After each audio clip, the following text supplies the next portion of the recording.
Section P2, looking at some exponents and scientific notation, again, prerequisite type skills. We'll review using properties of exponents, simplifying exponential expressions, and using some scientific notation. So some of the properties of exponents you would have learned in Algebra 1 and expanded upon in Algebra 2. The first one talks about the negative exponent rule. It says if b is any real number other than 0 and n is a natural number, then b to the negative n is equal to 1 over b to the positive n. Kind of the little hint that I always give when I teach this from Algebra 1 is if you have a little bar going on here, you see that little negative? In order to get rid of the negative in the exponent, it has to go over a big bar. So if you want to think of it in terms of that, to get rid of a negative exponent, it becomes a reciprocal. It flips to the opposite side of that fraction bar. So for example, they have 5 to the negative third, which gives us a 1 over 5 to the positive third, which you would then multiply out that 5 to the third power to get the 125 on the bottom. Same thing holds true if you had a 1 over 4 to the negative second power.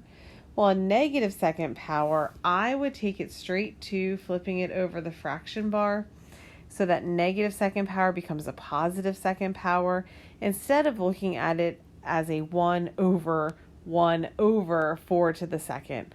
I see that negative exponent, and to me, it just flips over top of that fraction bar, and 4 to the second power does give you the 16.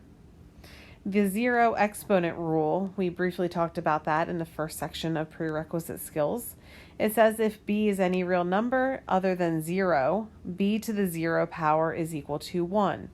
Do not plug 0 to the 0 power into the calculator. It will tell you there's a domain error. Just like dividing by 0 does not exist, 0 to the 0 power does not exist, but any other non-zero number raised to the 0 power is equal to 1. So the examples they have, 7 to the 0 power is 1, negative 5 to the 0 power is 1, negative 5 to the 0 power is a negative 1. What's the difference between the two of those? Well, the one in the middle has parentheses, which means that that negative is also going to the 0 power, which is why that becomes a positive 1. This other one here, this negative is the opposite of 5 to the 0 power.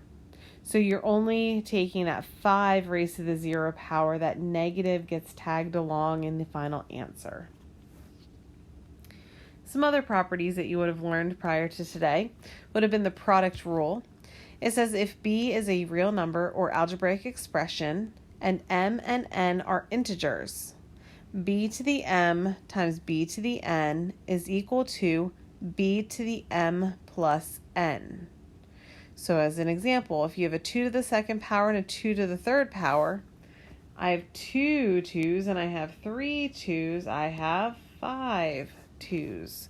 If they have the same base, you add the exponents. So if they have the same base, you're going to add the exponents. It says use this sum as the exponent of the common base. So whatever the base is stays the same. The only thing you're changing is writing the sum of those exponents. The power rule, if b is a real number or algebraic expression and m and n are integers.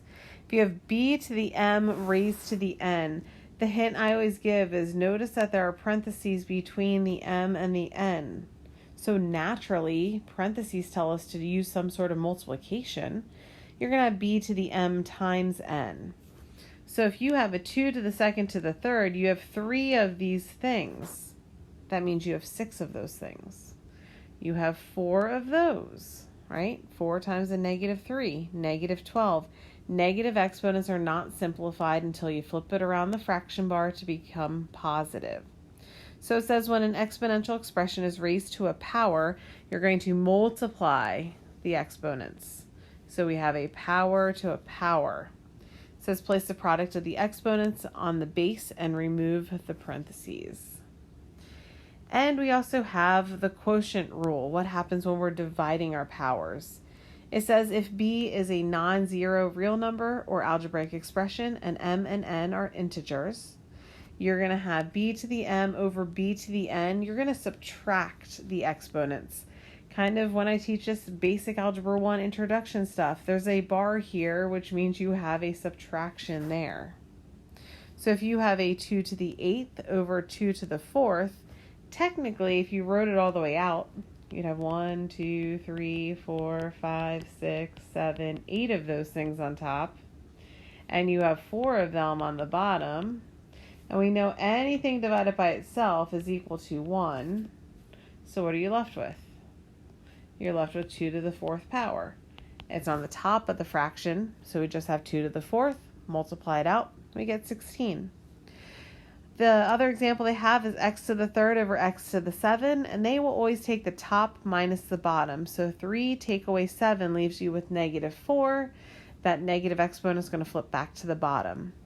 So it says when dividing exponential expressions with the same non-zero base, subtract the exponent in the denominator from the exponent in the numerator, and use this difference as the exponent of the common base. Again, a few more of these review properties. The products raised to powers. It says if a and b are real numbers or algebraic expressions and n is an integer, what happens when we have ab raised to the n, because a and b are inside of the parentheses, that n is going to kind of distribute itself back out to the a and to the b. So they have a to the n and b to the n. So the first example, negative 2y to the 4th, you're going to give that 4th power out to the negative 2 and to the 4. Notice that you want to make sure that you are including that negative in the parentheses. If you have an even number of negatives, it's going to end up being a positive answer. If you have an odd number of negatives, you end up with a negative answer. Again, not going too far in depth because this should all be review stuff. So you're kind of handing out that second example, giving that 3rd power to everything that has a base. The second part says quotients raised to powers. If you have a division raised to the power, same kind of concept. You're going to give this power on the outside to everything that's a base on the inside. So a over b raised to the n is the same thing as a to the n over b to the n. So the example of 2/5 to the 4th, that means you have 2 to the 4th, you have 5 to the 4th. Evaluate each of those out independently, the top and the bottom. You'd have a 16 over 625. The next one, we have a negative 3 over x. And I would look at this as a negative 3 as one term that's going to get that 3rd power. And the x is going to get that 3rd power. Multiply it out. You have 3 negatives. You end up with a negative answer. So when a quotient is raised to a power, raise the numerator to that power and divide by the denominator to that power. Again, make sure you never have a 0 on the bottom of a fraction. So a couple tips in terms of making sure you have everything simplified. Simplifying exponential expressions is simplified when you have no parentheses up here, no powers are raised to powers, each base occurs only once, and you have no negative or 0 exponents. So to get to a final answer, because they throw them all at you in one big problem. Let's try a couple. All right, so if we have to simplify, we have a 2x to the 3rd, y to the 6th. That's being raised to the 4th power. So we're going to take that 4th power and give it to the y, to the x, and to the 2. So we'd have a 2 to the 4th. We'd have an x to the 3rd to the 4th. I have 4 of the 3, which is going to give us a 12. Parentheses in between, multiply. Y to the 6th to the 4th means we're going to have y to the 6 times 4 gives us 24. And then all you have to do is clean it up. 2 to the 4th power, 2, 4, 8, 16, x to the 12th, y to the 24th. If I take a look at the second example, we have a 5x over y to the 4th, and that's to the negative 2nd power. So we could take that negative 2nd power and give it to everything that has a base. That means the 5 gets it, the x gets it, and the y gets it. So that means we're going to have a 5 to the negative 2nd power, an x to the negative 2nd power, and that's over top of y to the negative 8th power. And I have a whole bunch of negatives. Negative exponents, they flip to over the fraction bar. So 5 to the negative second power, if I flip that down, I'm going to have a 5 to the positive second. X to the negative second, to make that positive, that has to go to the bottom to become x to the positive second power. And y to the negative 8, we're going to flip that over top and call that a y to the positive 8. And then we clean it up just a little bit with simplifying out that 5 squared, which gives us 25. Now, a second way you could have done this problem. As soon as I see a negative exponent to me tells me I need to flip my fraction to make it positive. Well, that negative exponent on the outside means I could take that fraction on the inside and go ahead and flip it and call that exponent on the outside positive. So there's a little trick. A negative exponent means it's going to flip. And since that whole thing is inside of parentheses, I can take and do the reciprocal of that whole fraction and now call my exponent a positive 1. And then from there, follow through the same procedure. Give out the second power to the y, to the 5, and to the x. So we would have y to the 8th, 5 to the second, x to the second, which is still going to simplify into what we had. Some of you like to go ahead and give out that negative 2 exponent. Some of you will like taking and flipping that whole fraction from the beginning. Sometimes it depends on the problem that they give you. If there were negative exponents inside those parentheses, I'd probably just go ahead and hand out that negative exponent. But in a case like this example, my brain kind of likes going ahead and taking the reciprocal first and then giving out that power. So again, a little bit more review in terms of some exponential type of numbers we look at would be something like scientific notation. It says a number is written in scientific notation when it is expressed in the form a times 10 to the n. It says where the absolute value of a is greater than or equal to 1 and less than 10, and n is an integer.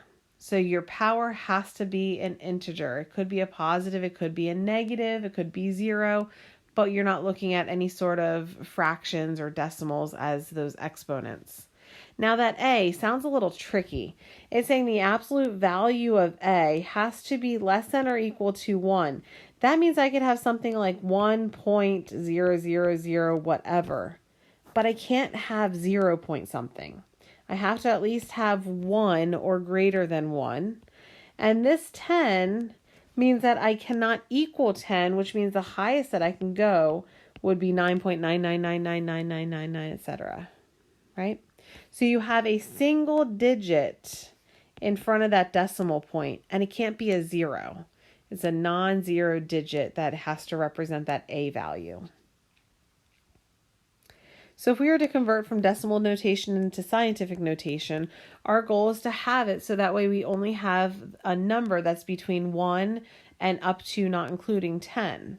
So as I start looking at this really crazy big number, I only want to have a 5.21 and all those crazy zeros behind it, because that's going to give me a number that falls between 1 and up to not including 10.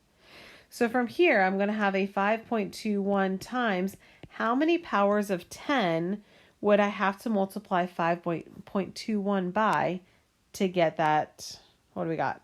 Thousands, millions, billions, 5,210,000,000, yeah, whatever. We have to multiply that by, we count how many decimal places. So if we're going to put our decimal point between the 5 and the 2, we're going to count out 1, 2, 3, 4, 5, 6, 7, 8, 9 multiples of 10. We'd have to multiply by 10 9 times to get from that 5.21 to that crazy big long number that we had. The other one talks about we have a really itty bitty number. So now I want to take it where I'm going to put my decimal point where I'm going to have a number that's between 1 and up to not including 10. That means I want to put my decimal point between the 6 and the 8. So we would have a 6.893. This is a negative value, so I'm going to put my negative in front of here. And then I'm going to count how many places did we move the decimal. Well, we moved it 1, 2, 3, 4, 5, 6, 7, 8 places. But I'm not going to multiply that by 10 8 times. I need to go that opposite direction, which means that I'm going to have a negative exponent. 1, 2, 3, 4, 5, 6, 7, 8. This is going to end up being a negative 8. Well, if you remember, negative exponents are a reciprocal. That negative really shows that we're dividing by 10 8 times. Again, just a little review. And talking about some computations within scientific notation, properties of exponents are used to perform computations with numbers that are expressed in scientific notation. So let's look at a quick example or two. Perform the indicated computation, write the answer in scientific notation. Well, the nice thing about our scientific notation in the case of 7.1 times 10 to the 5th, that's being multiplied with 5 times 10 to the negative 7th. These are all being multiplied, which means we could use that commutative property and flip-flop some terms around. So what I'm going to do is I'm going to look at this in terms of a 7.1 that's going to multiply by 5. And a 10 to the 5th that's going to multiply with a 10 to the negative 7th. Then I can apply some of those properties we just looked at with our powers of the same base. What would we do with those exponents? If I have a 10 to the 5th and a 10 to the negative 7th, that means I'm going to end up with 10 to the negative 2nd. If I go ahead and multiply out a 7.1 times 5, let's see, 7 times 5 is 35. So what do we have? 35.5? Feel free to use your calculator and double check that if you can't do that in your head. Well, 35.5 times 10 to the negative 2nd. Is that considered scientific notation? Is 35.5 between 1 and up to not including 10? It's not. So we have a little bit of work to do. We need to rewrite it where our decimal point is after that 3, which means we need a 3.55. But now we have to think in terms of, if I have a negative 2nd power and I move that decimal point back to the left one, that means I'm only going to have 10 to the negative 1st power. So being able to keep track of when you go positive and when you go negative with those exponents, a little tricky there. And if we look at our last example, we have a 1.2 times 10 to the 6th, and we are dividing by 3 times 10 to the negative 3rd. And what I'm going to do is I'm going to separate this into 2 pieces. I'm going to take and do this division and do the division with the power of 10s. So I'm really looking at 1.2 divided by 3 times 10 to the 6th divided by 10 to the negative 3rd. Well, this is one of our little rules that we just looked at. If I have 6 on top and negative 3 on the bottom, that is going to give us a 10 to the 6 minus a negative 3, which is going to give us 10 to the 9th. And if I have a 1.2 divided by 3, that means I'm going to end up with 0.4, right? 3 goes into 12 4 times, but that decimal is going to make it a 0.4. Well, if I have a 0.4, is that a number that's between 1 and up to 10? No, it's too small. So again, I need to think through the process a little.